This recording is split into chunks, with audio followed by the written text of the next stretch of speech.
मित्रों नमस्कार। मित्रों, आज हम चर्चा कर रहे हैं निवेश की बात दिनेश के साथ कार्यक्रम में सोने पर किया गया निवेश या सोने का पर अगर आप इन्वेस्टमेंट करते हैं तो कितना रिस्क है, उस पर कितना उसके ऊपर खतरा है, कितना सुरक्षित है, आपका पैसा कितना सुरक्षित रहता है और कितना काम का है। इस विषय पर हम अवश्य चर्चा करेंगे। इसके पहले हम आपसे एक निवेदन करना चाहेंगे कि आप हमारे चैनल को लाइक और सब्सक्राइब अवश्य कर दीजिएगा, जिससे हमारे चैनल को प्रमोशन करने में सहायता प्राप्त हो। हम चर्चा कर रहे हैं सोना पर। सोना भारतीय परंपरा के अनुसार आदिकाल से, पुराने समय से हमारे यहाँ गहनों का, सोने के गहनों का या सोने पर इन्वेस्टमेंट या सोने पर जो लोग बचत करते हैं वो सोने को लेकर के प्राथमिकताएं ज़्यादा देते हैं।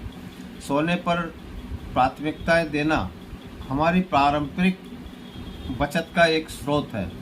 हम जब पारंपरिक बचत का कहते हैं तो आदिकाल से सबसे पहले हम लोग सोना को खरीदते थे, या उनको दो तरह से खरीदा जाता है सोना। एक तो है पारंपरिक ऑर्नामेंट्स यानी आभूषण बना के, या आभूषण के अलावा हम लोग थोक सोना भी खरीदा जा सकता है। जो लोग भी इन्वेस्टमेंट करते हैं, आज सोने का भाव 60,000 यानी 60,000 रुपये के आसपास चल रहा है।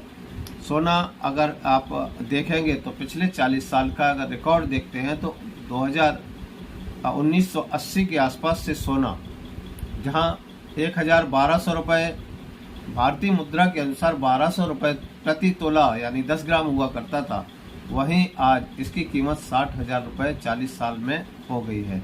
तो आप समझ सकते हैं कि सोने के ऊपर कितना ग्रोथ मिलता है। यही 20 साल बाद जब 2002 में या 2001 में 2000 के साल में इसकी कीमत 1200 से बढ़कर के 2-3 हज़ार के आसपास, 3,300 रुपये के आसपास की इसकी कीमत थी, या 4,000 रुपये तक।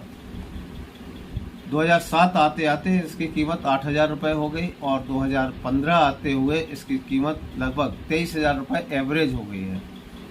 सोना बीच में हाइक भी किया और सोना लगभग बीच में गिरा भी। सोना अगर कहेंगे तो 2018-19 में 33,000 तक जाके वापस आ गया, और 22 से 23,000 रुपये पर जाके पैरेलल चलता रहा। 2023 में जो सोना है वो 60,000 पहुंच गया है। सोना और सेंसेक्स का रेट लगभग अप्रोक्स बराबर चलता है। अगर सेंसेक्स 60,000 के आसपास है तो सोना भी उसकी कीमत में 60,000 के आसपास ही रहेगा। कोरोना काल में सोने की कीमतें एकदम 45,000 से गिर करके 25,000 हो गई, और 25,000 से ग्रोथ करके आज 60,000 पर उसकी कीमत चल रही है। तो यह कहा जाता है कि समय समय पर सोना गिरता भी है, सोना उठता भी है। लेकिन सोने के इन्वेस्टमेंट पर, सोना अगर आप खरीदते हैं तो कितना लाभकारी है। सोना खरीदना कीमत के हिसाब से तो बहुत लाभकारी है, लेकिन इसके ऊपर अगर आप इन्वेस्टमेंट कर रहे हैं या सोना खरीद के रख रहे हैं तो यह आपके ऊपर रिस्क है। आप इसको सुरक्षित स्थान पर रखना चाहते हैं, उसके लिए आप महंगी वस्तु, अलमारी या अन्य चीज़ें जहां सोना सुरक्षित रखा रहे, वो आप हमेशा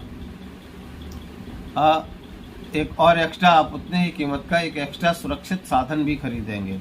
दूसरा है, इसको खोने के हमेशा चांसेस ज़्यादा होते हैं।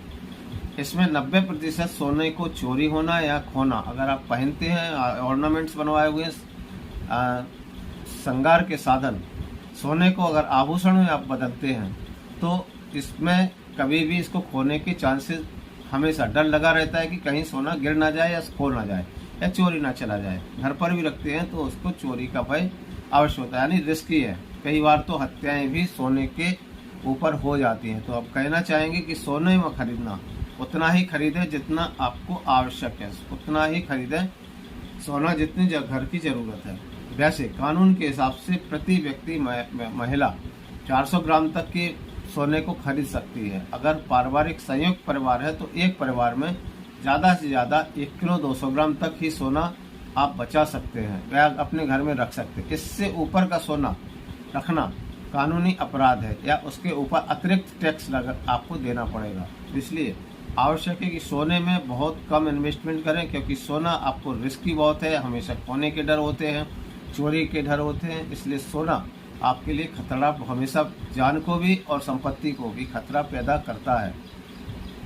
इसलिए हम ये कहेंगे कि सोने को उतना ही इन्वेस्टमेंट करें जितना कानूनी रूप से आपको बताया गया है। प्रति महिला प्रति पुरुष 200 ग्राम, प्रति महिला 400 ग्राम, या अन्य जो महिलाएं हैं, प्रति महिला अनमैरिड कन्याएं हैं जो 18 साल से ऊपर है, उनको 200 या 4 ग्राम तक का सोना रखने की सरकार द्वारा परमिटेड किया गया है। लेकिन इसके बाद अगर सोना रखते हैं तो वह आपका गैरकानूनी सोना कहलाया जाएगा और उसका आपको हमेशा हिसाब देना होगा। पारिवारिक रूप से या संपत्ति में मिला हुआ सोना ऑलरेडी उसका हिसाब आपको हमेशा रखना है। इसलिए आपसे कहेंगे कि आप सोने में अगर इन्वेस्टमेंट कर रहे हैं तो सोच समझ के करें। सोने का भाव सरकार कभी भी उसको कंट्रोल में भी ले सकती है, उसकी तरह डिमेट अकाउंट की तरह भी कर सकती है कि आपको बताना हो कि सोना आपके पास कितना है। सरकार के पास सोना एक वैल्यूएशन विनिमय का साधन भी है। सोना सरकार के पास जितने आंकड़े होते हैं उसी हिसाब से मुद्रा का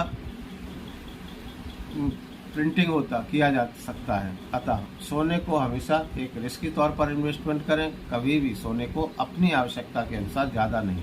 हाँ, अगर आप इन्वेस्टमेंट से ले रहे हैं तो आपको ठोस सोना ही खरीदना है। अगर आप आभूषण के रूप में ले रहे हैं तो आभूषण के हिसाब से वही आभूषण खरीदें जिनका 22 कैरेट का मानक हो। तो इन्हीं बातों को लेकर के हम आपसे हमेशा चर्चा करते रहेंगे। हमारा यह वीडियो विश्लेषण कैसा लगा?